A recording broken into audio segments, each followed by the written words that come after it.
Hello friends, this is Tejal welcoming all of you to the today's daily current affair updates in English.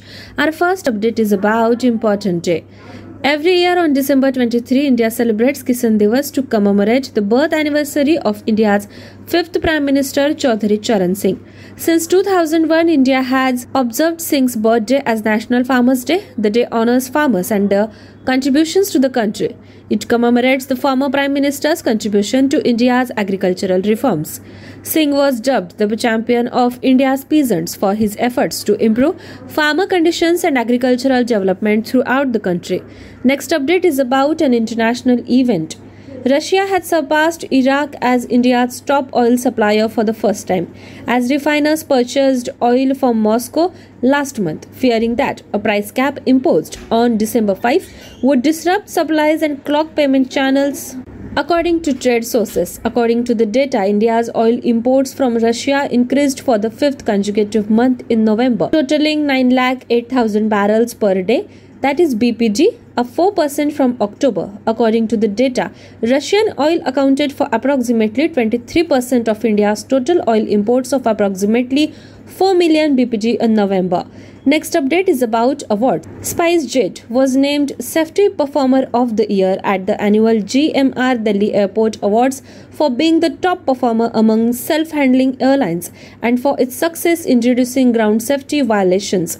According to a press release from the airline, safety of our passengers and employees is the top priority for us at SpiceJet.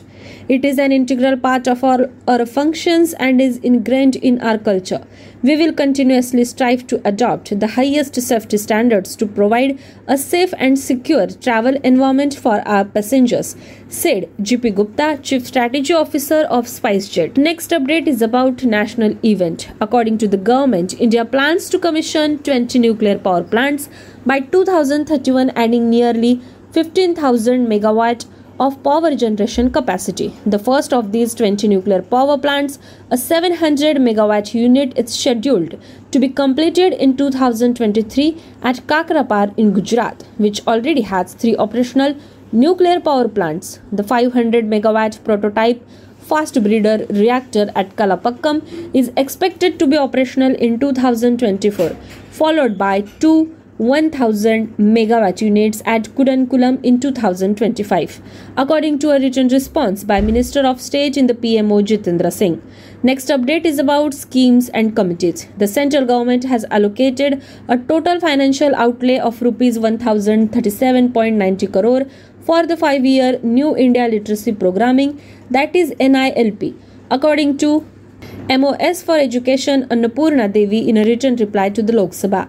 According to the minister, the government has announced a centrally sponsored scheme NILP for 5 years from 2023 to 2023 up to 2026 to 2027.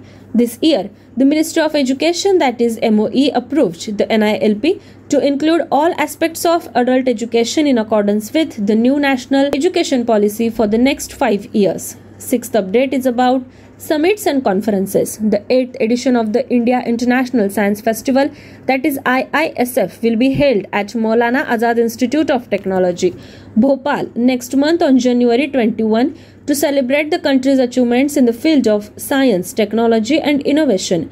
Science and Technology Minister Jitendra Singh said at a press conference in New Delhi that the festival will allow people and the scientific fraternity in the country and abroad to come together, work together and experience the joy of doing science for the benefit of India and humanity. Seventh update is about agreement. The Indian Institute of Technology, that is IIT Ropar, and the Indian Army's Army Training Command, that is RTRAC, have signed an agreement to establish a Center of Excellence for Studies and Applied Research in Defense and Security at the Premier Institute.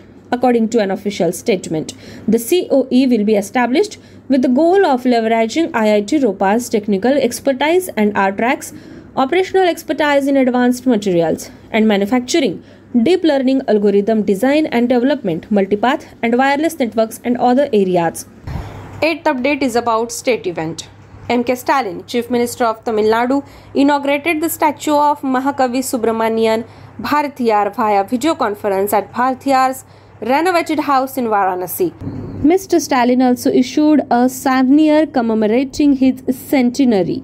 On behalf of the state government, Bharti's 141st birth anniversary was celebrated in various locations throughout the state. The government had decided to renovate his house in Varanasi. According to the Chief Minister's announcement, the government reached an agreement with the house owner and a portion of it was renovated at a cost of Rs 18 lakh. Next update is about an agreement. In collaboration with the Government of India's flagship initiative, Startup India, HDFC Bank has launched its 6th annual grants program for social startups. The program, known as Parivartan Startup Grants, aims to identify social impact startups and support them through monetary grants to their incubators. The grants were made available through Parivartan, the bank's umbrella name for its social initiative. So far, the bank has distributed over Rs 30 crore to 45 incubators, which have supported over 165 startups. Our next and last update is about international event. New Zealand is thought to be the first country in the world to implement an annual rising smoking age, preventing tobacco from being sold to be anyone born on or after January 1, 2009. It will be accompanied by a slew of other measures aimed at making smoking less affordable and accessible, such as drastically lowering the legal amount of nicotine in tobacco products and requiring them to be sold only in specialty tobacco stores rather than corner stores and supermarkets. The laws were recently passed in their final reading and will go into effect in 2023. Dear friends, this was our daily current affair updates in English. For more such updates, do stay tuned to us. Thank you so much.